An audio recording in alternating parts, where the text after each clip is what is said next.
Okay, hello my favorite pre-cal class. This is Unit 7, Lesson 2, Series, Sums, and Limits of Infinite Sequences. Some examples of finite and infinite sequences in series are right here. As you learned in the first lesson, a sequence is a list of terms separated by commas. If it is a finite sequence, then there will be no dots at the end, meaning that it stops. So this sequence only has 4 terms and that's it. A series is when you add up those terms and try to find the sum. Okay, so this is it. The commas get replaced by plus marks or sometimes minuses, because sometimes the numbers can be negative. An infinite sequence, okay, is a list of terms separated by commas and it has dots at the end. With an infinite series, then you're going to be adding up those terms and keep adding forever. And you're probably wondering, well, how are you going to add a list of numbers that keeps going on forever? Well, that's when we get into what a limit is. So hang with me here, okay? Some formulas that you need to know and some notation that you need to know. If you see a capital S with a subscript of n, that means the sum of n number of terms. So you would be adding a sub 1 plus a sub 2 plus a sub 3 right on out to a sub n. Now, if you are adding a list of a finite sequence or a finite series, then this is the easiest formula to use. It's s sub n equals n times a sub 1 plus a sub n all over 2. Going back to this list over here, it would be real easy to add that up in your head because it only has 4 terms. So n would be equal to 4 here because you only have 4 terms. But what if you have 100 terms? You don't want to do that. So this formula comes in handy right here. If it's geometric, you want to use this one. The biggest caution I want to show you about this formula, a sub 1 times 1 minus r raised to the n all over 1 minus r, is that this n right here is inside parentheses. It is only on the r. It is not on the quantity 1 minus r. Now, if you have a recursive series, then you're going to have an initial condition s sub 0 equals 0, and then a recursive formula s sub n equals s sub n minus 1 plus t sub n. And to find t sub n or a sub n, let me change that to a sub n because we've been using a. But I'll remind you that it can really be any variable, t sub n, u sub n, a sub n, whatever. Okay? But to figure out what this part is, then you're going to use your formulas you learned yesterday for arithmetic or for geometric. And you simply replace this part. This part right here will always stay the same. I'll show you. Okay, let's look at this problem right here. It says find a recursive formula for s sub n for this particular sequence. Well, first of all, decide if it's arithmetic or geometric. I can tell it's going up by 2 each time, so it must be arithmetic. Okay, so this is arithmetic. So if it's arithmetic, what I'm going to do is I'm going to find a sub n.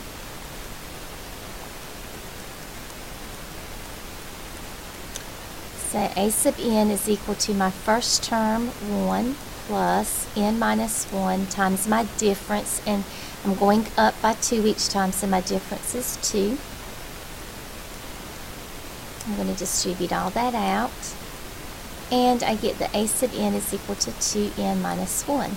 Okay, so when I go to actually write my recursive function, I'm literally going to start with s sub 0 equals 0, and then s sub n equals s sub n minus 1, and then I start this way every single time, and then all I have to do is to say plus whatever I got for a sub n. And that would be my answer. It is that simple. So don't make it hard. Okay? Let's look at the next one here. Number 4. Okay, find the sum of the squares of the first 30 positive integers. Well, they wrote that in words. We're going to write that in numbers. Okay? The squares of the first 30 positive integers. Well, your first 30 positive integers, of course, would be 1, 2, 3, 4, right on out to 30. But this says the squares, so we're going to square them. 1 squared, 2 squared, 3 squared, 4 squared, 5 squared. Get it? We're going to keep on going right on out to 30 squared. So this is what my sequence looks like in numbers, okay? So if they want me to find the sum, then I have to decide, well, what am I dealing with here, okay? I am dealing with a finite sum, and my initial list before I decided to square everything was arithmetic because I was going up by 1 each time, okay? So I can use my arithmetic formula, which is S sub n equals n times A sub 1 plus A sub n all over 2. So I'm going to replace 30 with my n. So, and I'm going to replace it right here as well. So that's going to be S sub 30 is equal to 30 times A sub 1, which is 1, plus A sub 30. And all of that is over 2. So S sub 30 is equal to 30 times 1 plus A sub 30 is 900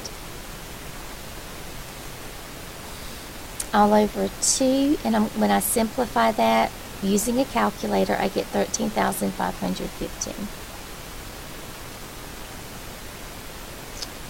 Okay, number 5 says find the sum of the first 40 terms of this sequence. So I know it's a finite because it says first 40 terms.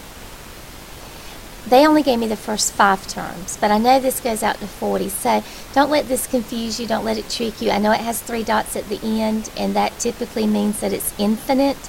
But if it wants the sum of the first 40, then we're going to definitely have an end. Somewhere down here there is a plus A sub n, which is our last term, or what I could call A sub 40. Okay? So it is going to end. I just don't know what that number is, though I could easily figure it out. Okay? Speaking of figuring out, I'm going to have to, because my formula for the sum of this particular sequence, being that it's going down by 4 each time, that means it's arithmetic. Then I'm going to use that formula again, S sub n equals n times A sub 1 plus A sub n all over 2. Ooh, that messed up, didn't it? Let's try this again. There we go. Alright, so like I said, I know what n is. N is going to be 40, okay, because I'm finding the first 40 terms. That's n. I know A sub 1 is 256. What I don't know is A sub n, which is really A sub 40, because remember we're putting 40 in the place of n. So I need to figure that out. So to figure that out, I can use this formula. A sub n equals A sub 1 plus n minus 1 times d. Because this formula right here is equal to A sub n. So all I have to do is fill in stuff, and I can figure it out. Again, n is 40, so A sub 40 is equal to A sub 1, which is 256, plus n minus 1, n is 40.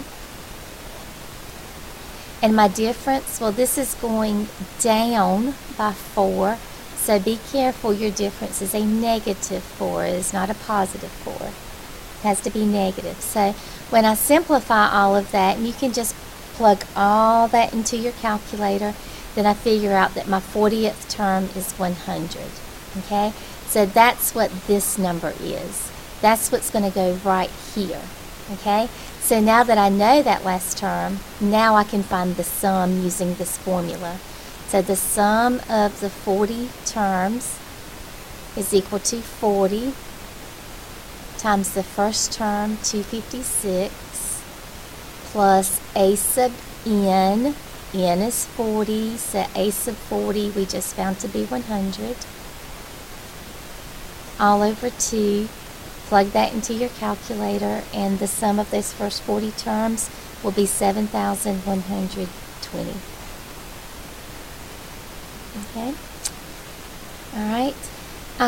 Find the sum of the first 12 terms of this particular series. Okay? So, again, we're going to be using one of our S sub n formulas, but we need to figure out what kind this is. I know I'm not going down or up by the same number every time, so I'm going to divide these out and see if this is geometric. If I divide negative 24 over 48, and I come back and divide 12 over negative 24, and then negative 6 over 12, then 3 over negative 6, then it does look like they are all equal to the same thing every time, and that's a negative 1/2. And since I was dividing each time, this is geometric, which means negative 1/2 is my R. Okay, so now that I know what kind of sequence this is, then I can use the appropriate formula, and the sum of n terms for a geometric series is a sub n times 1 minus r raised to the n all over 1 minus r. So the sum of my first 12 terms, so n is 12, is equal to a sub 1, my first term of 48, times 1 minus r, which is negative 1/2, raised to the n, which is 12. And then all of that is over 1 minus negative 1/2. Okay, so yes, you may use a calculator for all of that, and you should get that the sum of your first 12 terms is 32. Okay, now all of that gets us to a limit, because remember back in number 1, I told you that there is a way to find the sum of an infinite series. And what happens is that sum starts to approach a certain number. And when we talk about something approaching a certain number, we talk about a limit. Okay? Earlier in the semester, we did use a limit to infinity to find horizontal asymptotes, and we will revisit that. But I want to show you this special kind of function right here for a minute. Okay, this is just an exponential function, all right, because this is some number 1/3 raised to the x. So we're taking the limit as x approaches infinity of 1/3 raised to the x, okay? Right here in quotes is what I have for you as far as how you were to read this out loud. So the limit of the function 1/3 to the x as x approaches infinity, okay? Now, a limit is the y value. So when we look at the limit of a function, we're looking at the y value that the function approaches as x approaches a certain number or infinity. Now what I did here was I graphed this for you. This is the way you find a limit graphically. You just look at the graph. I also made a table. This is how you find a limit numerically. Okay, let's look at the table first, because if you make a table, that's how I got these points right here that I'm going to plot, okay, or that I already plotted, okay. But if you look at your x's, it starts at negative 3, and my table goes to 5. But really what the table is showing is that x is getting bigger and bigger and bigger, meaning that x is approaching infinity. Now, what you're asking yourself with the limit is, as x keeps getting bigger and bigger and bigger and approaching infinity, what is y doing? So the y starts out big, and then it keeps getting smaller. Do you see that? And eventually it gets so small that it starts to approach 0. So that is our limit. So you're asking yourself, as x keeps getting bigger and bigger and bigger, what is y doing? In this case, y is approaching 0. So that is your limit. Now, if you look at that graphically, and you connect all these points right here,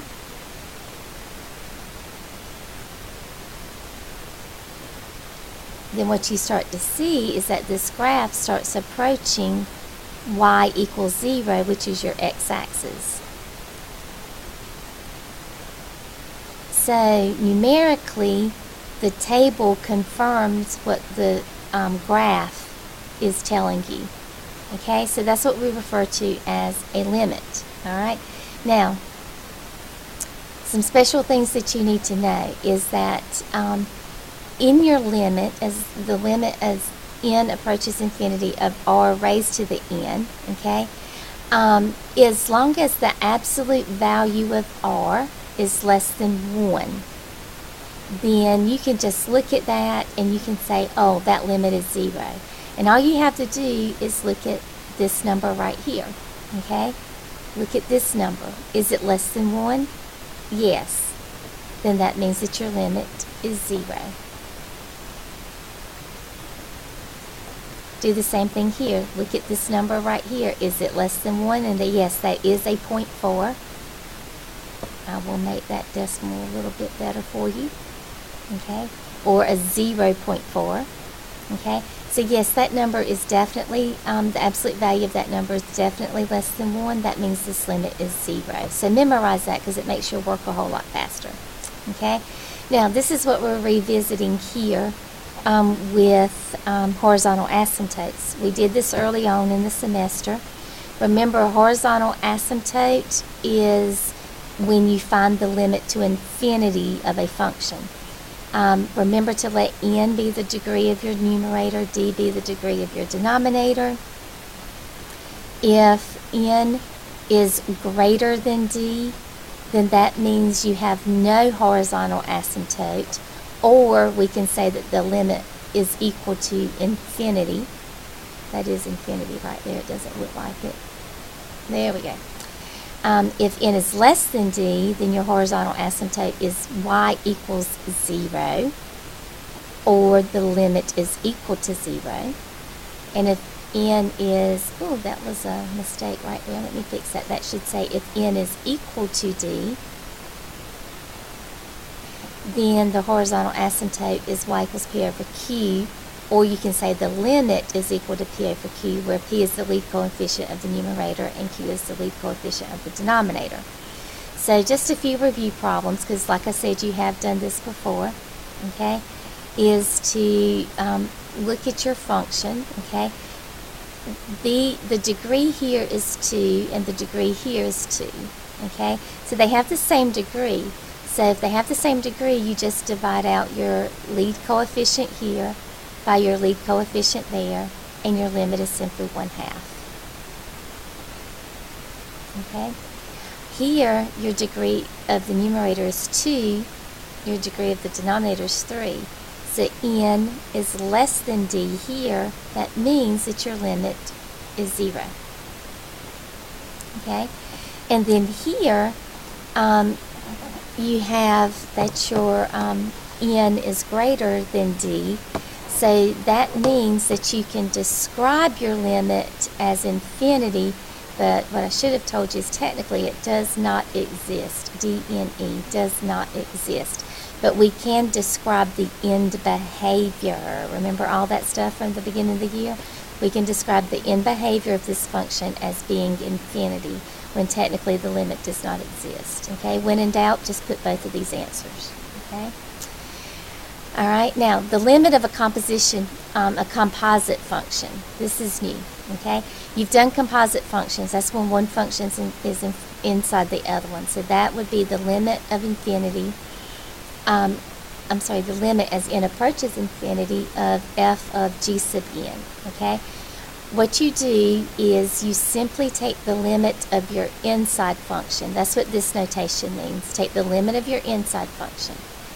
Whatever that answer is, then you plug it into f, which is your outside function, okay? So you're not even taking the limit of f at all. You're just taking the limit of the inside, and then you're plugging it into f. So I'm going to rewrite this, because right here, this is the limit as n approaches infinity of the tangent of 1 over n. So my inside function is 1 over n. My outside function is tangent. So what I'm going to do is I'm going to rewrite this. I'm going to put f, my outside function, on the outside. So that would be tangent. So I'm going to write that on the outside, tangent.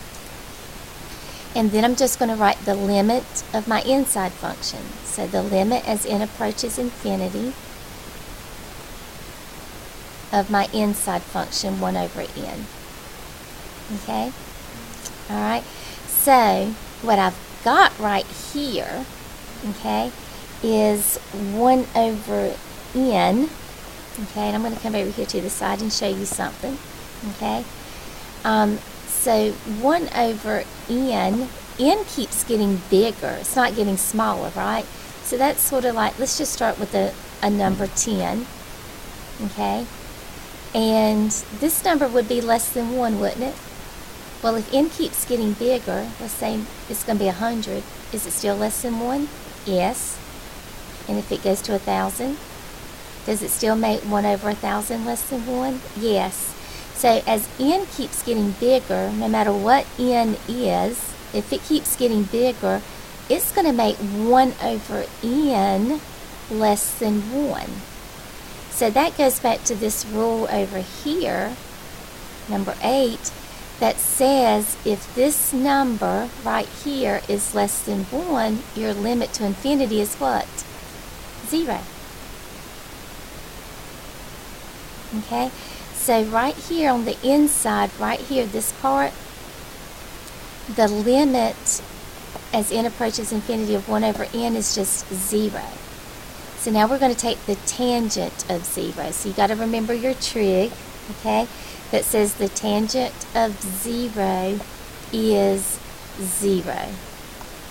So that means, okay, that the limit as n approaches infinity of the tangent of 1 over n is 0, and that is your answer right there. Okay? Alright, 15. This is going to be the last problem, and then I've just got a couple of definitions to tell you. Okay? It says find the limit of this sequence. Well, the only way you can find the limit of that sequence is to get a formula for that sequence first. Okay? So, that's going to be step 1, is to get a formula. Now, to get a formula, you've got to determine what kind of sequence this is. Okay? What I can tell is that if I take this term and divide it by half, then that is going to give me negative 1/2. If I take 1/8 and divide it by negative 1/4, that gives me negative 1/2. Okay?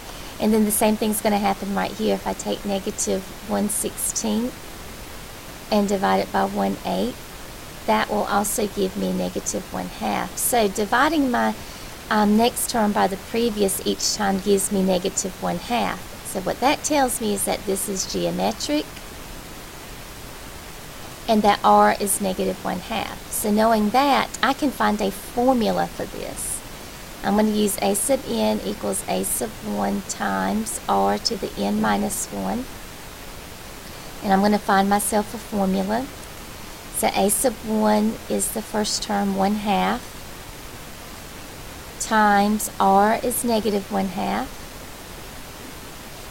raised to the n minus 1. Now I got to clean that up. Remember, all geometric formulas, we always get that in the form of an exponential function. And we do that by splitting this base right here. Okay, so it's going to be 1/2. Splitting this exponent right here. We're going to have negative 1/2 raised to the n on top, divided by negative 1/2 raised to the first power on the bottom. Remember, we split that exponent. Simplify this part because these numbers right here don't have the n. So a sub n is equal to 1/2 divided by negative 1/2 is negative 1. And put that in front of negative 1/2 to the n. Okay? So this is like an understood negative 1 times negative 1/2 to the n. So this is my function that determines this sequence up here. So now that I've got a function for this sequence, now I can find the limit of the sequence. But you got to have a function first. Okay? So I'm going to find my limit as n approaches infinity of this sequence right here. The opposite of negative 1/2 raised to the n. Okay? Alright. You can pull that negative to the outside, because this is like a composite function. So you pull that negative to the outside and actually find the limit as n approaches infinity of negative 1/2 raised to the n. Okay? And here's your question that you need to ask yourself about r. Is the absolute value of r less than 1? Yes, it is.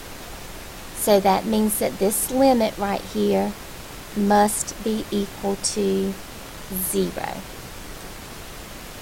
Okay? So the proper way to write your answer is to say the limit as n approaches infinity of the opposite of negative 1/2 raised to the n is equal to 0. Okay? So write your answer just like that. Alright? Now, 2 definitions for you, and they're very easy: convergent and divergent. Just in general, converge means to come together. Okay? So if you have a convergent series, then your series will definitely have a limit, which means you have some number. You actually find a number, okay? Because your graph homes in on one y value. So right here, this function here has a limit of 4 because these are the numbers in your sequence. If you make a t-chart and you graph it, okay, then looking at my graph, I can say, well, my first term is 1. First term is 1. Remember, x is your n and y is your a sub n. Go to where x is 2. Okay. My second term is right here at 7. Okay, then go to where x is 3. The third term is 2. Okay, are you seeing how I got this list right here? And then the fourth term is 6, and so on. Okay? Alright, well, what you notice is when you graph those points and you connect them, that you start homing in where y is 4. So this sequence right here starts to approach the number 4. And yes, you'll get into some fractions and stuff, okay? So it converges to one number, okay? Now, diverge, of course, means to separate, okay? To go 2 different directions. So right here, we have an example of a series that is divergent. So if you were to make a table again, if you had a table, remember x is the number of your term, y is the term itself. So according to this graph, my first term is 1, 2, 3, 4.